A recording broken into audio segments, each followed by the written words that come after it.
नमस्कार, आप सभी का स्वागत है एक बार फिर हिंदी न्यूज़ चैनल के इस वीडियो में। दरअसल बता दें कि भारत में कई बड़ी खबरें निकल के आ रही हैं, जानेंगे एक एक करके विस्तार से। लेकिन उससे पहले यदि आप भी हमारे इस वीडियो में नए हैं तो इस वीडियो को लाइक कीजिए और चैनल को सब्सक्राइब करके ऑल नोटिफिकेशन बेल को ऑन कर दीजिए। बढ़ते दोस्तों पहली खबर की ओर, आपको बता दें कि पीएम मोदी की अपील, देश की रक्षा में जुटे सैनिकों के लिए भी जलाएं एक दिया। दरअसल पीएम मोदी ने शुक्रवार को देशवासियों से अपील करते हुए कहा है कि इस दिवाली एक दिया उन सैनिकों के लिए भी जलाएं जो बेखौफ होकर देश की रक्षा में जुटे हैं। उनके अनुकरणीय साहस के लिए हम कृतज्ञता का इजहार शब्दों में नहीं कर सकते हैं। पीएम मोदी ने कहा कि हम सीमा पर जुटे सैनिकों के परिवारों के भी आभारी हैं। पीएम मोदी ने इस ट्वीट के साथ एक ऑडियो संदेश भी साझा किया है, जिसमें वे त्योहार पर सैनिकों को याद रखने की बात कर रहे हैं। मोदी इसमें कहते हैं कि साथियों, हमें अपने उन जाबाज सैनिकों को भी याद रखना है जो इन त्योहारों में भी सीमा पर डटे हुए हैं, भारत माता की सेवा और सुरक्षा कर रहे हैं। हमें उनको याद करके ही अपने त्योहार मनाने हैं। हमें एक दिया घर में भारत माता के वीर बेटे बेटियों के सम्मान में भी जलाना है। मैं वीर जवानों से भी कहना चाहता हूं कि आप भले ही सीमा पर हैं, लेकिन पूरा देश आपके साथ है। वहीं रुख करते हैं अगली बड़ी खबर की ओर। आपको बता दें कि आरजेडी का ट्वीट, नीतीश कुमार कौन सा काम करते हैं, बिहार के नागरिक यह सोचकर ही परेशान हैं। दरअसल राष्ट्रीय जनता दल ने मुख्यमंत्री नीतीश कुमार पर निशाना साधते हुए शुक्रवार को आरोप लगाया कि अगर वे काम करते हैं तब उन्हें छल नहीं करना पड़ता और भाजपा को अपनी बैसाखी भी नहीं बनाना पड़ता। बता दें कि राजद ने ट्वीट किया, नीतीश जी बार बार दोहराते हैं कि हम सिर्फ काम करते हैं और पूरे बिहार के नागरिक यह सोच कर परेशान होते हैं कि नीतीश जी कौन सा काम करते हैं, कहां और कब काम करते हैं। नीतीश कुमार पर तंज कसते हुए राजद ने कहा कि अगर वे काम करते हैं तो जीतने के लिए छल क्यों करना पड़ता, भाजपा को अपनी बैसाखी क्यों बनाना पड़ता, चुनाव में वह नकारे क्यों जाते।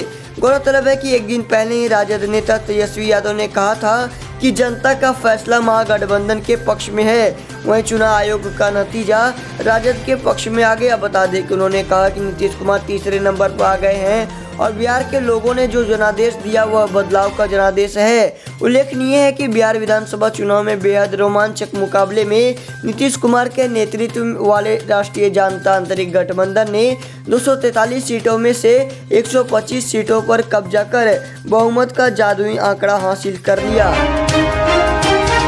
साथ ही बढ़ते हैं अगली बड़ी खबर की ओर। आपको बता दें कि संजय राउत का बीजेपी पर निशाना का, महाराष्ट्र में 25 साल तक सत्ता से बाहर रहेगी बीजेपी। दरअसल शिवसेना ने शुक्रवार को कहा कि महाराष्ट्र के मुख्यमंत्री उद्धव ठाकरे एवं दिवंगत अन्वय नाइक के परिवारों के बीच जमीन के सौदे का आरोप, अलीबाग के इंटीरियर डिजाइनर के आत्महत्या मामले की जांच की दिशा बदलने का प्रयास है। महाराष्ट्र की सत्तारूढ़ पार्टी शिवसेना के मुख्य प्रवक्ता संजय राउत ने भाजपा पर निशाना साधा और पार्टी के पूर्व सांसद किरीट सोमैया की उनके दावे को लेकर आलोचना की। बता दें कि सोमैया ने बुधवार को दोनों परिवारों के बीच जमीन के सौदे का आरोप लगाते हुए जांच की मांग की थी।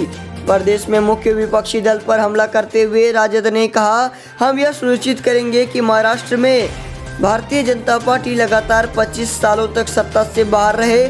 संवाददाताओं से बातचीत में राउत ने आपा खो बैठे और उन्होंने भाजपा को सेठ जी की पार्टी और सोमैया को व्यापारी करार दिया। राउत ने कहा कि सेठ जी की पार्टी के प्रवक्ता उस मराठी महिला के बारे में बोलने के लिए तैयार नहीं है जो विधवा हो गई। इस बाते में उनका इशारा इंटीरियर डिजाइनर अन्वय नाइक की पत्नी की तरफ था। उन्होंने शिवसेना के पूर्व सहयोगी दल पर हमला तेज करते हुए कहा। साथ ही बढ़ते हैं अगली बड़ी खबर की ओर। आपको बता दें कि सुप्रीम कोर्ट ने हाई कोर्ट के फैसले में किया बदलाव। इस राज्य में 2 घंटे पटाखे बेचने और चलाने की दी छूट। दरअसल सुप्रीम कोर्ट ने तेलंगाना में दिवाली पर 2 घंटे पटाखे बेचने और चलाने की अनुमति दे दी है। सुप्रीम कोर्ट ने तेलंगाना पटाखा निर्माता एसोसिएशन की अर्जी पर यह छूट दी है। तेलंगाना हाईकोर्ट और एनजीटी ने राज्य में पटाखे बेचने और चलाने पर बैन लगाया था। इस फैसले को संशोधित करते हुए सुप्रीम कोर्ट ने कहा कि लोग त्योहार पर 2 घंटे के लिए ग्रीन पटाखे चला सकते हैं।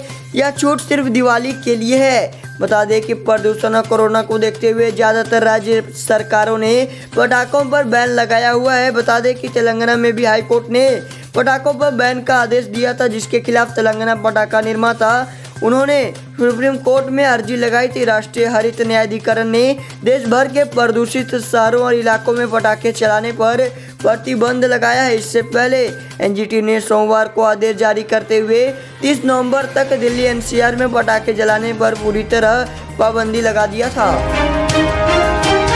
वहीं बढ़ते हैं अगली बड़ी खबर की ओर। आपको बता दें कि अयोध्या ने बहुत अपमान साहब और नहीं, अगले साल 7.51 लाख दीपकों से होगा दीपोत्सव। दरअसल उत्तर प्रदेश के मुख्यमंत्री योगी आदित्यनाथ ने कहा है कि श्री राम की अयोध्या के साथ सदियों तक बहुत अन्याय हुआ है। जो अयोध्या जन्म और जीवन दोनों तारती है, वह कुछ लोगों की कुत्सित सोच के कारण वर्षों तक अपमानित होती रही है, पर अब ऐसा नहीं होगा।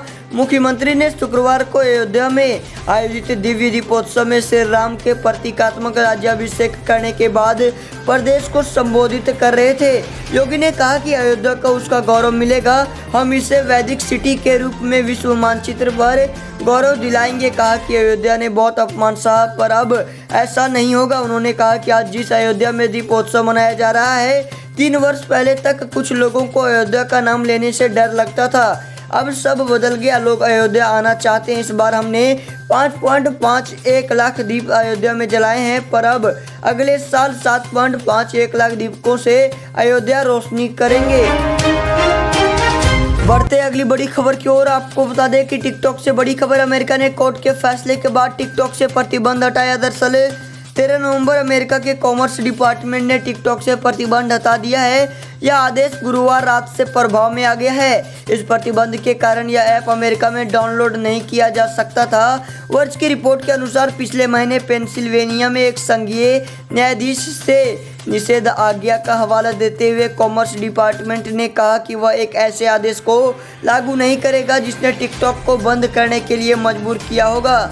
बता दें कि फिलाडेल्फिया कोर्ट ने सितंबर में फैसला सुनाते हुए प्रतिबंध को आगे के कानूनी घटनाक्रमों के कारण लंबित बताया। बता दें न्यायाधीश ने तब तक लिखा था कि कॉमर्स विभाग ने अपने अधिकार सीमा से बाहर निकलकर इस प्लेटफॉर्म पर ट्रांजैक्शन पर प्रतिबंध लगाने की कोशिश की। इससे पहले चीनी शॉर्ट वीडियो मेकिंग ऐप ने यूएस कोर्ट ऑफ अपील्स में एक याचिका दायर की थी, जिसमें संयुक्त राज्य अमेरिका ने विदेशी निवेश पर ट्रंप प्रशासनों की समिति द्वारा कार्रवाई की समीक्षा करने का आह्वान किया था।